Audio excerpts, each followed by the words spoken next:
Nessa aula a gente vai apresentar uma nova ferramenta para você, que são os logaritmos, tá? Ela é muito importante na matemática, você vai usar também na química, na biologia, enfim, em outras áreas. Então, vamos lá. Começando a falar de onde vem esse nome, né, para os curiosos. Ele vem do grego, da união de duas palavras gregas, logos e aritmos, né? Uma das traduções aqui para logos seria evolução, então evolução dos números, ou evolução do número. Ok, daqui a pouco a gente vai então perceber um pouco, talvez, o porquê do nome. Mas matando a sua curiosidade, afinal de contas, o que é isso, né? O que é o tal logaritmo? Você vai ficar surpreso, você vai ficar surpresa com a simplicidade do que é isso. Troca a palavra logaritmo pela palavra expoente. Logaritmo e expoente são sinônimos. Ah, mas expoente eu sei o que é. Então você sabe o que é logaritmo, né? Você só vai aprender a trabalhar de uma outra forma com ele. Vamos lá? Imagina esse problema aqui. 2 elevado a quanto vai ser igual a 8? Você é capaz de resolver? Claro, professor. 2 à terceira dá 8. Exatamente. Então, esse 3, esse expoente que eu estou procurando é o logaritmo, tá? E eu posso escrevê-lo dessa forma, logaritmo de 8 na base 2. Vamos ler isso de novo? Logaritmo de 8 na base 2. O que é, então, logaritmo de 8 na base 2? É o expoente que, colocado sobre esta base 2, ó, colocado aqui acima da base 2, gera o valor 8. Então, logaritmo de 8 na base 2 é exatamente igual a 3. Você entendeu? Tranquilo? Muito fácil, não é? E a partir de agora você já pode calcular um monte de logaritmos. Quer ver? Olha só. Professor, quanto dá logaritmo de 9 na base 3? Ora, qual é o expoente que, colocado sobre essa base 3 aqui, vai gerar o resultado 9? Ah, esse eu também sei. É 2. Por quê? Porque 3 ao quadrado dá 9. Então, logaritmo de 9 na base 2 é 2. E olha que bacana, o logaritmo de 25 na base 5 também é 2. Porque qual é o expoente que você põe aqui sobre a base 5 para gerar 25? É 2. E assim vai, tá bom? Bom, mas se é só isso, né? Por que inventar aqui uma ferramenta nova, né? Log de 8 na base 2, para que essa coisa? Imagina que você tenha o seguinte problema. 2 elevado a quanto? Ao invés de 8 aqui, você tivesse um 7. 2 elevado a quanto igual a 7? Espera um pouquinho. 2 à primeira dá 2. 2 ao quadrado dá 4. Tem que dar 7. 2 à terceira dá 8. Então é algo entre 2 e 3. 2, alguma coisa que eu não consigo fazer de cabeça. Mas posso representar como logaritmo de 7 na base 2. Começou a entender? Ok, é por aí que a gente vai. Mas vai acontecer muito, tá? Muitos deles você vai saber calcular e vamos ter algumas técnicas aí para obter. E para exercitar um pouquinho, olha o que eu bolei aqui, uma tabela imensa para você fazer de cabeça. Vamos fazer juntos? Olha só, não é difícil não. Vamos entender primeiro o seguinte.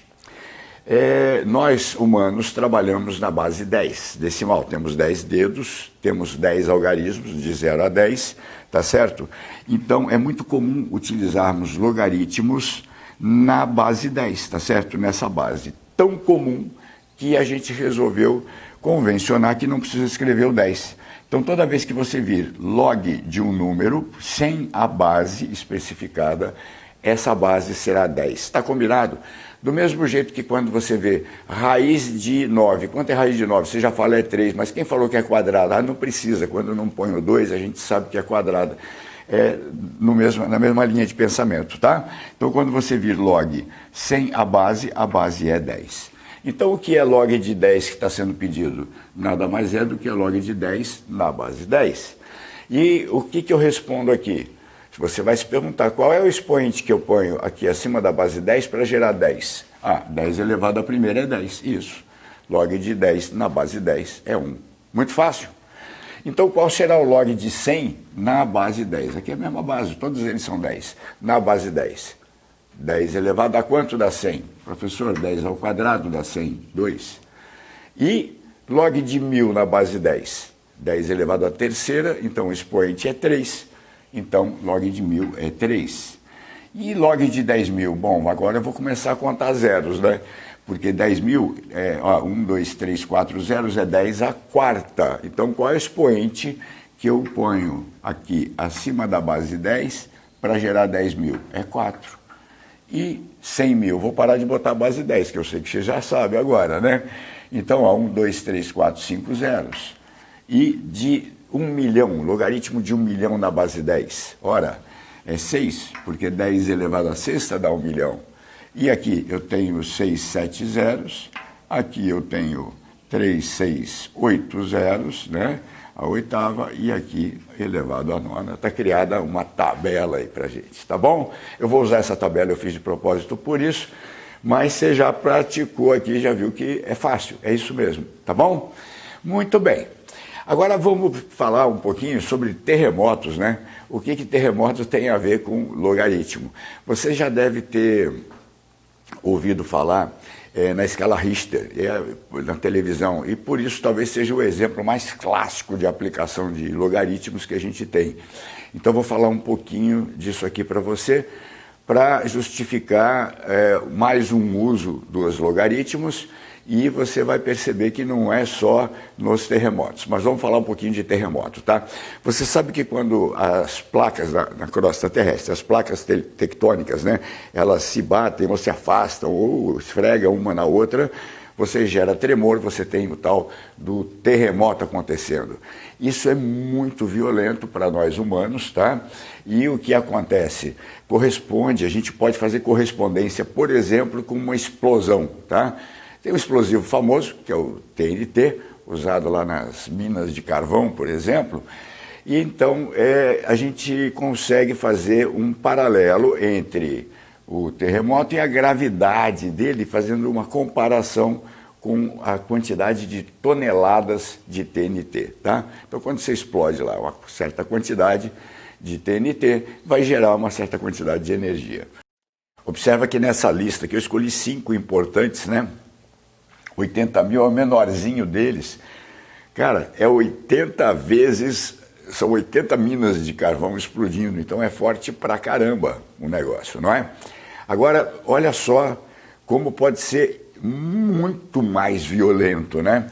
Nós tivemos no Chile, talvez o pior de todos até então, a gente não conhece todos da humanidade, porque não existia aparelho, mas desde que existe aparelho e se mede, esse aqui do Chile de 1960 é o mais alto já medido por nós, tá? Ele correspondeu, me ajude aqui, olha, 1.000, milhão, bilhão, 180 bilhões de toneladas de TNT. Você compara isso com isso, olha a gravidade da coisa, morreu gente pra caramba, foi muito triste aqui, né? Então, você percebe, o que eu quero que você perceba aqui nessa montagem é como, apesar de todos serem números muito violentos, como esse aqui é muito maior, né, do que o outro. Se eu quiser montar, por exemplo, um gráfico de barras, para fazer a comparação, né, o gráfico de barras te ajuda a comparar uma coisa com outra, tá? Não precisa ser terremoto, mas aqui no caso a nossa grandeza é terremoto. Se eu quiser fazer um gráfico usando as toneladas de TNT aqui no eixo das ordenadas, eu vou ter que bolar uma escala. Então aqui eu coloquei as datas, né, para referenciar cada um dos terremotos, e eu vou ter que bolar uma escala, e eu comecei aqui com uma tentativa. Eu peguei um valor arbitrário aqui, 100 milhões, né? 100 milhões. 100 milhões de toneladas de TNT. E falei, vou tentar representar eles aqui. Aí o que eu pensei, eu tenho um terremoto aqui, olha, de 32 milhões. Bom, se aqui for 100 milhões, 32 é mais ou menos um terço, né? Então eu dividi em 3, 32 milhões está mais ou menos aqui, e representei lá o terremoto que aconteceu no Japão, que correspondeu à explosão de 32 milhões, tá bom? Em 1995. Está representada a barrinha. Quando eu fui representar os outros, olha só o que aconteceu. Puxa, como é que eu vou representar 1 milhão de toneladas? Então estou me referindo agora a esse aqui. Bom, é fácil. Se daqui até aqui é 32 na sua escala, divide isso em 32 pedacinhos e aquele negocinho aqui, ó, é o 1 milhão. Pô, legal, representei. E agora você já deve ter percebido onde é que eu me meti, né? estou no impasse. Como é que eu represento agora? Esse de 80 mil, cara, ele é muito menor. Se fosse 100 mil, seria 10 vezes, 1/10 desse de 1 milhão. Se o de 1 milhão está aqui, eu teria que dividir em 10 vezes esse pedacinho para representar. Então, praticamente impossível, nesta escala que eu bolei, de representar esse de 80 mil. Então, vamos deixar ele para lá e vamos tentar, então, representar este outro aqui. Mas, eis que isso aqui, olha, 1.000, milhão, bilhão, 1 bilhão, ele é 10 vezes esses 100 milhões que eu tenho aqui. Então, para representar esse, veja, se daqui até aqui é 100 mil, vai ser uma vez, 2 vezes, 3 vezes, 4 vezes, eu vou invadir, né, o andar superior, tá certo? E no final lá da parede eu vou conseguir representar esse de 1 milhão.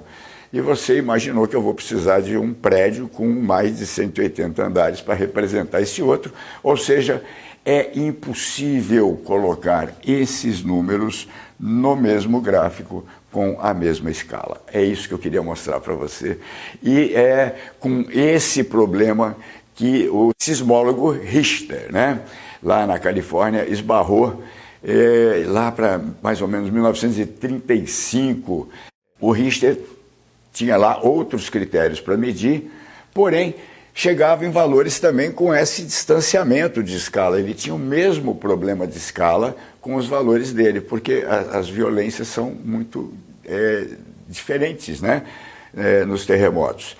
Então, o que ele fez? Ele passou a usar uma escala logarítmica, tá? Não é exatamente como eu vou te falar, né? Vamos chamar isso de licença poética, tá bom? Porque a aula não é de sismologia aqui, tá bom?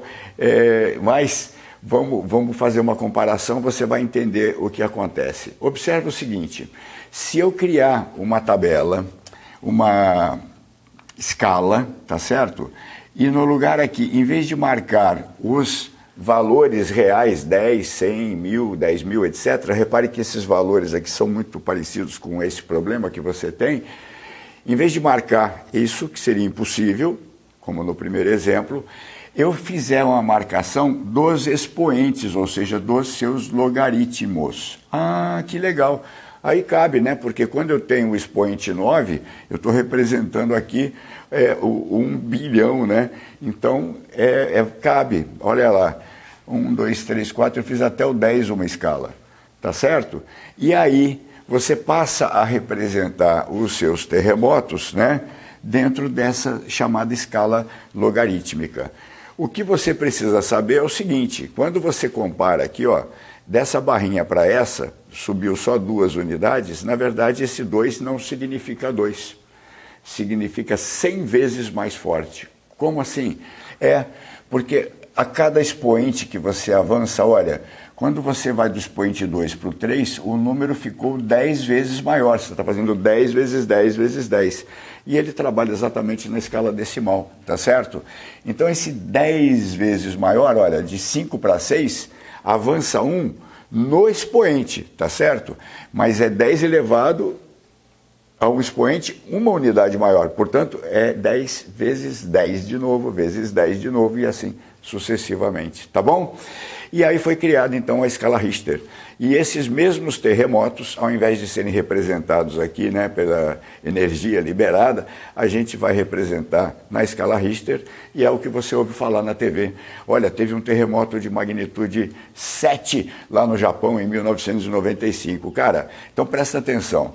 Um terremoto de magnitude 7, ele é 10 vezes mais destrutivo do que um terremoto de magnitude 6. É isso que você tem que entender na escala logarítmica, tá certo? Ah, mas só avançou um pontinho. É um pontinho no expoente, tá? Perfeito? Não é uma aula de sismologia, né? Mas só para não deixar aí de comentar, não se usa mais a escala Richter hoje, tá? Se usa uma escala chamada escala de magnitude de momento. Ela, até aproximadamente aqui, a magnitude 7, os números batem com a escala Richter. Talvez por isso e pela importância aqui que teve o sismólogo, né, o Richter, nessa área, se mantenha o nome dele, tá bom? Mas é uma escala que já não é mais utilizada. Até a 7 bate e a partir daí os números ficam diferentes. Então está aí a famosa escala logarítmica, tá certo? Que também aparece, sabe aonde, gente? Na música, nas notas musicais. Aonde mais? Na matemática financeira. Aonde mais? Na ciência da computação, computadores, só que o computador não trabalha com base 10, ele trabalha com base 2. Você vê o resultado na base 10, mas ele é binário, né? É 0 e 1, lembra? São bits. Formalizando agora, né? Agora vamos dar uma definição formal. Então tá aqui. Nós dizemos que logaritmo de A na base B é igual a x, se e somente se A for igual a B elevado a x. Vamos interpretar isso, não é isso? Olha só, base B, x é o expoente, como a gente já disse, o logaritmo é o próprio expoente, tá? Então, qual é o expoente que colocado sobre essa base B vai resultar em A? É a mesma coisa do que a gente já tinha feito, só que uma definição mais formal, e aqui alguns nomes. O B a gente chama de base, pendura aqui embaixo da letra G, né, de log, do símbolo. Você já sabe. O x, que é o expoente, você já sabe que é o logaritmo. E vamos apresentar então este cara aqui, que é o resultado, a gente chama de logaritmando. Combinado? Ok. A gente vai se limitar ao campo dos reais e por esse motivo, para que tudo funcione bem aqui, nós temos aí algumas condições de existência, tá? O logaritmando vai ter que ser positivo, vamos trabalhar sempre com A maior que zero. A base também deverá ser positiva, tá? Só com bases maiores do que zero. E, obviamente, a base não pode ser 1, a base é diferente de 1, né? Por quê? Porque 1 elevado a qualquer expoente vai dar sempre 1, então você não poderia encontrar outro valor, então fica desinteressante aqui nos logaritmos. Fechado? Então, essa aqui é uma definição formal. Vamos fazer 2 exercícios para a gente fechar essa primeira parte. Vamos lá, então. Calcule o logaritmo de 49 na base 7. Professor, já sei, eu faço de cabeça. É o expoente que colocado em cima do 7 aqui dá 49, e esse expoente é 2. Você acertou, né? Logaritmo de 49 na base 7, de fato, é 2. Mas eu vou fazer de outro jeito, vou usar uma outra técnica. E você já vai entender por quê. Olha o que eu vou fazer. Eu vou chamar esse resultado aqui de x, tá? E vou procurar esse x. Obtendo esse x, eu descobri qual é o logaritmo de 49 na base 7. A gente vai usar uma técnica que é a seguinte. Está vendo essa base aqui? Eu vou jogar ela para lá. Vou chamar de regra do chute no bumbum. Você vai fazer o 7, chutar o bumbum do x. Com isso o x sobe, perfeito? Com isso, dessa expressão, você vai passar para essa expressão aqui, 49 igual a 7 elevado a x, tá? Então, regra do chute no bumbum lá do x, perfeito? Chamou de x, elimina o log, fica só com 49 e o 7 faz o x ficar como expoente. Até aí tá tudo bem? Legal.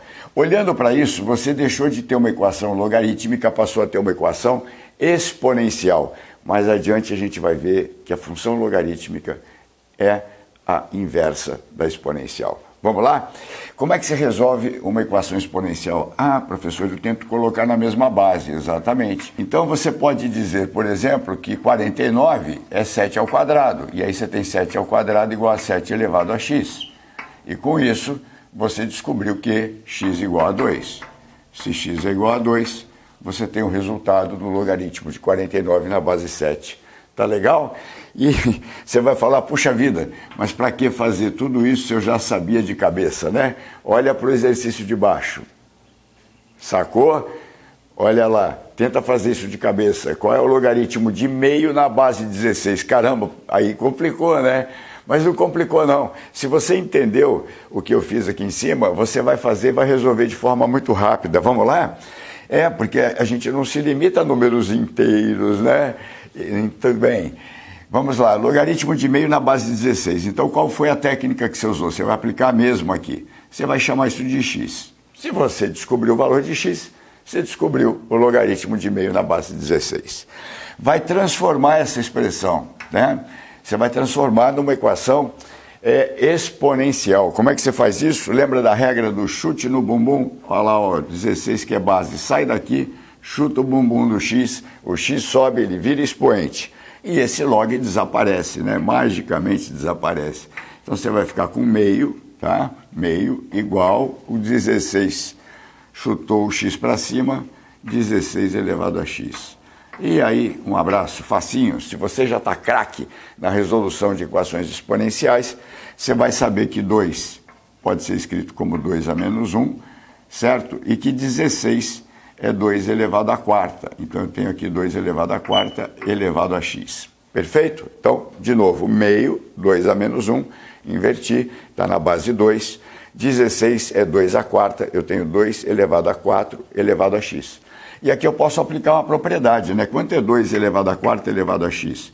Ah, é 2 elevado a 4x, multiplica, igual a 2 elevado a menos 1. Ó, observa que eu já inverti também a igualdade. E daqui eu tiro que 4x igual a menos 1, portanto, x igual a menos 1 quarto. Tá bom? Então, veja, o logaritmo de meio na base de 16 é menos 1 quarto. Esse é o expoente que você deve pôr sobre a base de 16 para resultar em meio. Mas, professor, você não acabou de falar que tem que ser positivo? Atenção, quem é que tem que ser positivo? O logaritmando e a base. O logaritmo, o expoente, pode ser negativo e, no caso aqui, ele vale menos 1 quarto. Vamos verificar isso para ter certeza? Aí a gente encerra com segurança. Olha só, o que quer dizer esse x igual a menos 1 quarto, né? É que o logaritmo, não é? Esse menos 1 quarto aqui, a gente está dizendo que é o resultado do logaritmo de meio na base de 16.